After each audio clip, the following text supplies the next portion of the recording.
Австралиянын Сидней шаары күчтүү торнадодон кийин кайра калыбына келе баштады. 16 декабрда катталган табият кырсыгынан шаарда күчтүү куюм болуп, шамалдын ылдамдыгы саатына 200 чакырымды түздү жана Крикет тоонун көлөмүндө мөндүр жааган. Бак дарактар кулап, электр сымдары үзүлгөн, айрым аймактарды суу каптады. Учурда окуядан кийинки чыгымдар эсептелүүдө. Айрым маалыматтарга караганда анын жалпы суммасы $35 миллион түзүшү мүмкүн. Чындыгында кинодогудай болду.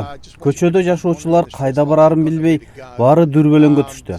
Үйлөрдөн тамы учкан, тосмолор кулаган, сөз менен айтып бүткүс нерсе.